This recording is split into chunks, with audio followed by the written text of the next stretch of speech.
Hi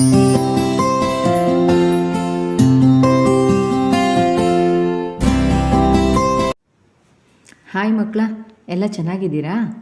ಪ್ರತಿದಿನ ಪುಸ್ತಕಗಳನ್ನು ತೆಗೆದು ಅಭ್ಯಾಸ ಮಾಡಬೇಕು. ಇಲ್ಲ ಅಂದರೆ ಮಗ್ಗಿ, ಕಾಗುಣಿತ, ಇಂಗ್ಲೀಷ್ ಅಕ್ಷರಗಳು ಮರ್ತೇ ಹೋಗುತ್ತವೆ. ಹಾಗಾಗಿ ಪ್ರತಿದಿನ ನೀವು ಅಭ್ಯಾಸ ಮಾಡಲೇಬೇಕು. ನಾವು ಹಿಂದಿನ ವಿಡಿಯೋದಲ್ಲಿ 2ನೇ ತರಗತಿ ಭಾಷೆಯ 7ನೇ ಮೈಲಿಗಲ್ಲಿನ 82ನೇ ಮೆಟ್ಟಿಲವರೆಗೆ ಚಟುವಟಿಕೆ ಮಾಡಿದ್ವಿ.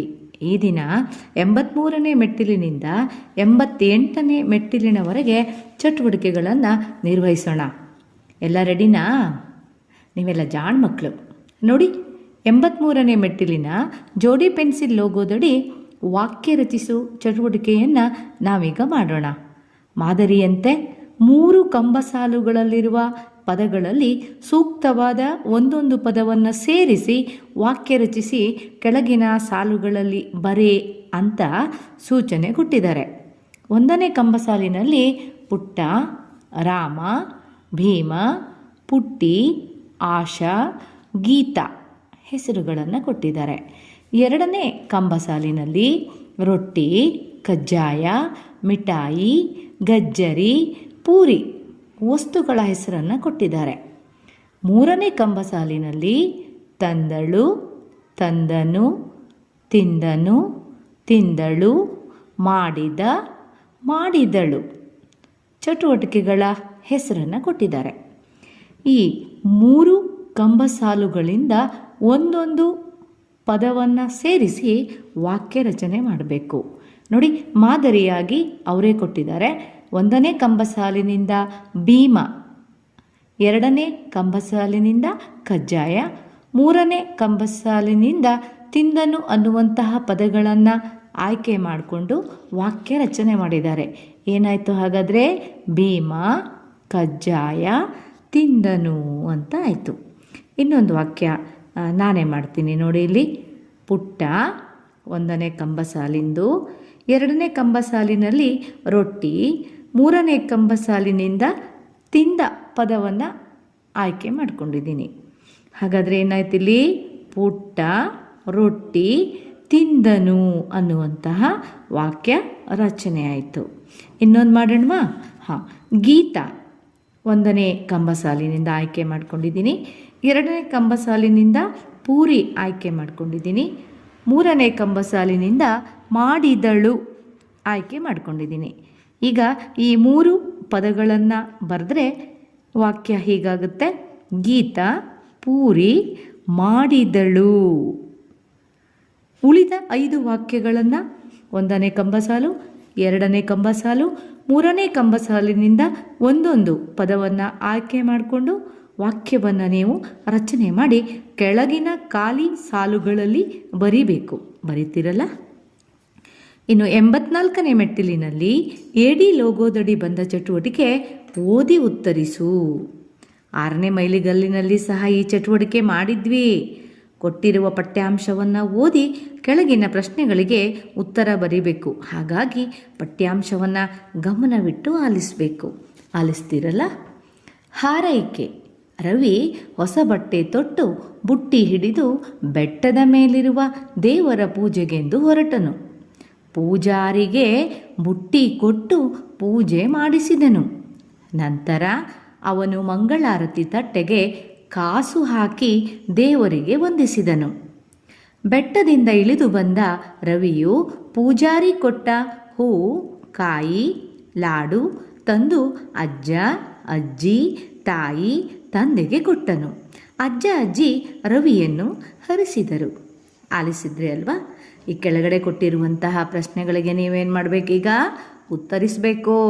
1ನೇ ಪ್ರಶ್ನೆ: ರವಿ ಮಂಗಳಾರತಿ ತಟ್ಟೆಗೆ ಏನು ಹಾಕಿದ?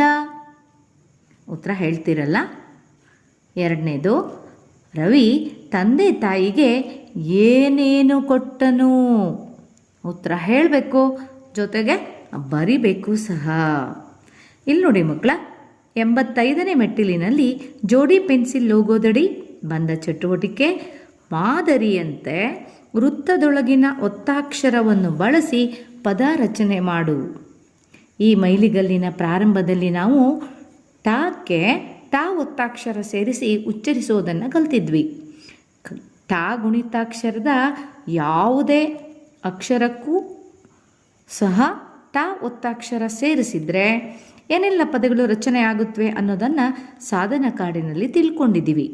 ಇಲ್ಲಿ ವೃತ್ತದ ಒಳಗೆ ಟ ಒತ್ತಾಕ್ಷರ ಕೊಟ್ಟು ಸುತ್ತ 6 ವೃತ್ತಗಳನ್ನು ಕೊಟ್ಟಿದ್ದಾರೆ. ಮಾದರಿಯಾಗಿ ಅವರೇ ಬಾಯೇತ್ವ ಬೆ ಅಕ್ಷರ ಕೊಟ್ಟಿದ್ದಾರೆ. ಬೆ ಅಕ್ಷರಕ್ಕೆ ಟ ಸೇರಿಸಿದರೆ ಬೆಟ್ಟ ಆಗುತ್ತೆ. ಹೀಗೆ ಉಳಿದ ಖಾಲಿ ವೃತ್ತಕ್ಕೆ ಯಾವ ಅಕ್ಷರ ಬರೆದ್ರೆ ಪದ ರಚನೆಯಾಗುತ್ತೆ ಅನ್ನೋದನ್ನು ಯೋಚನೆ ಮಾಡಿ ಬರಿಬೇಕು. ನಾನು ಇನ್ನೊಂದು ಅಕ್ಷರ ಹೇಳ್ತೀನಿ. ಸ ಓತ್ವ ಸೊ. ಟ ಸೇರಿಸಿದ್ರೆ ಏನಾಯಿತು? ಸೊಟ್ಟ. ಉಳಿದ ಪದಗಳನ್ನು ನೀವು ರಚನೆ ಮಾಡಬೇಕು. ಕೆಳಗಿನ ಮಾದರಿ ನೋಡಿ. ಟ ಗುಣಿಸು ಟೀಗೆ ಟ ಒತ್ತು ಕೊಟ್ಟಿದ್ದಾರೆ. ಇಲ್ಲೂ ಸಹ 5 ಖಾಲಿ ವೃತ್ತ ಕೊಟ್ಟಿದ್ದಾರೆ ನೋಡಿ. ಮಾದರಿಯಾಗಿ ರೋ ಕೊಟ್ಟಿದ್ದಾರೆ. ರೋ ಸೇರಿಸಿ ಓದಿದರೆ ಏನಾಗುತ್ತೆ? ರೊಟ್ಟಿ. ನಾನೊಂದು ಹೇಳ್ತೀನಿ. ಗ ಅಕ್ಷರ ನಾನೊಂದು ವೃತ್ತಕ್ಕೆ ಬರಿತೀನಿ. ಏನಾಯ್ತೀಗ? ಗಟ್ಟಿ. ಉಳಿದ ಖಾಲಿ ವೃತ್ತದಲ್ಲಿ ಅಕ್ಷರ ಬರೆದು ಪದ ರಚಿಸಿ ಮುಂದೆ ಖಾಲಿ ಇರುವ ಗೆರೆಗಳಲ್ಲಿ ದುಂಡಾಗಿ ಬರೆಯಿರಿ. ಬರೀತೀರಲ್ಲ? ಇನ್ನು 86ನೇ ಮೆಟ್ಟಿಲಿನಲ್ಲಿ ಆಮೇಲೋಗದಡಿ ಬಂದ ಆಟ ಪದಶಬ್ದ ಆಟ. ಹಿಂದಿನ ಮೈಲಿಗಲ್ಲಿನಲ್ಲಿ ಸಹ ಈ ಆಟಗಳನ್ನು ಪ್ರತ್ಯೇಕವಾದ ವಿಡಿಯೋದಲ್ಲಿ ವೀಕ್ಷಿಸಿದ್ರಿ. ಈಗ ಮತ್ತೊಮ್ಮೆ ಪುನರ್ಬಲನ ಮಾಡಿಕೊಳ್ಳೋಣ. ಕಾರ್ಡ್ ನೋಡಿ. ಇದು ಶಿಕ್ಷಕರ ಕಾರ್ಡು, ಇವು ಮಕ್ಕಳ ಕಾರ್ಡು. ಈ ಮುಂದೆ ಚಟುವಟಿಕೆ ಸೂಚ್ಯವಾಗಿ ನಿರ್ವಹಿಸ್ತಿದ್ದಾರೆ ನೋಡಿ. 7ನೇ ಮೈಲಿಗಲ್ಲಿನ 86ನೇ ಮೆಟ್ಟಿಲಿನಲ್ಲಿ ಬಂದಂತಹ ಪದಶಬ್ದ ಆಟ ಚಟುವಟಿಕೆ ಮಾಡಬೇಕಾಗಿದೆ. ಆಯಿತಾ? ನನ್ನ ಹತ್ರ ಒಂದು ಕಾರ್ಡ್ ಇದೆ, ನಿನಗೊಂದು ಕಾರ್ಡ್ ಕೊಟ್ಟಿದ್ದೀನಿ, ನಿನಗೂ ಒಂದು ಕಾರ್ಡ್ ಕೊಟ್ಟಿದ್ದೀನಿ. ಹಿಂದಿನ ಮೈಲಿಗಲ್ಲುಗಳಲ್ಲಿ ನಾವು ಆಟ ಆಡಿದ್ದೀವಿ ಅಲ್ವಾ? ಮತ್ತು ಈಗ ನಾನು ಪದವನ್ನು ಹೇಳ್ತೇನೆ, ನೀವು ನಿಮ್ಮ ಕಾರ್ಡಿನಲ್ಲಿರುವಂತಹ ಪದವನ್ನು ಹುಡುಕಿ ಕಲ್ಲನ್ನು ಇಡಬೇಕು. ಶುರು ಮಾಡೋಣಲ್ಲ. ಬೆಟ್ಟ. ಇಡಿ. ಬೆಟ್ಟ. ಗುಡ್. ಜುಟ್ಟು.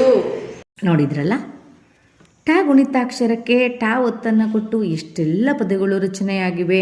ಹಾಗೆ ಆ ಪದಗಳ ಅರ್ಥವನ್ನು ಸಹ ತಿಳ್ಕೊಳ್ಳೋದಕ್ಕೂ ಪ್ರಯತ್ನ ಮಾಡಿ. ಇನ್ನು 87ನೇ ಮೆಟ್ಟಿಲಿನಲ್ಲಿ ಪುಸ್ತಕ ಹಿಡಿದು ಓದುತ್ತಿರುವ ಗೊಂಬೆ ಲೋಗೋದಡಿ ಪುಟ್ಟಿ ಕಿಟ್ಟು ವಾಚಕ ಇದೆ. ಇದರಲ್ಲೂ ಸಹ ಟ ಒತ್ತಾಕ್ಷರದ ಪದಗಳಿಗೆ ಒತ್ತು ಕೊಟ್ಟು 3 ಸಾಲಿನ ಕವನ ರಚಿಸಲಾಗಿದೆ. ಇವುಗಳನ್ನು ನೀವು ಕಲಿಬೇಕು. ಪುಟಗಳನ್ನು ನೋಡಿ.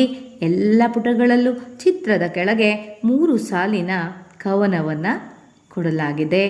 ನೀವು ಅವುಗಳನ್ನು ಓದಬೇಕು. ರಚನೆ ಮಾಡೋದಕ್ಕೂ ಸಹ ಪ್ರಯತ್ನ ಮಾಡಬೇಕು. ಇನ್ನು 88ನೇ ಮೆಟ್ಟಿಲಿನಲ್ಲಿ ಬಂದ ವಾಚಕದಲ್ಲಿ ರಾಣಿಯ ದುಃಖ ಅಂತ ಒಂದು ಕಿರು ನಾಟಕವನ್ನು ಪರಿಚಯಿಸಿದ್ದಾರೆ. ನಿಮ್ಮ ತರಗತಿ ಸುಗಮಕಾರರು ನಿಮ್ಮನ್ನು ಬಳಸಿಕೊಂಡು ಈ ನಾಟಕವನ್ನು ಅಭಿನಯಿಸಲು ನಿಮಗೆ ಮಾರ್ಗದರ್ಶನ ಮಾಡ್ತಾರೆ. ಜೊತೆಗೆ ನಿಮಗೆ ನೀಡಿದ ಪಾತ್ರವನ್ನು ಉತ್ತಮವಾಗಿ ಅಭಿನಯಿಸ್ರಿ. ಹಾಗೆ ಈ ನಾಟಕದಲ್ಲಿ ಭಾಗವಹಿಸಿದ ಪಾತ್ರಗಳ ಹೆಸರನ್ನು ಪಟ್ಟಿ ಮಾಡಿರಿ. ಮಕ್ಕಳ, ಈ ವಾರದ ನಿಮ್ಮ ಕಾರ್ಯಯೋಜನೆ ಏನಪ್ಪ ಅಂದರೆ ಏಕೆ, ಹೇಗೆ, ಏನು, ಯಾರು ಪದಗಳನ್ನು ಬಳಸಿ 4 ಪ್ರಶ್ನೆ ರಚಿಸಿರಿ. ಶಾಲೆ ಬೇಗ ತೆರೀಲಿ ಅಂತ ಆಶಿಸ್ತಾ ಮುಂದಿನ ವಿಡಿಯೋದೊಂದಿಗೆ ಮತ್ತೆ ಭೇಟಿಯಾಗೋಣ. ಧನ್ಯವಾದಗಳು.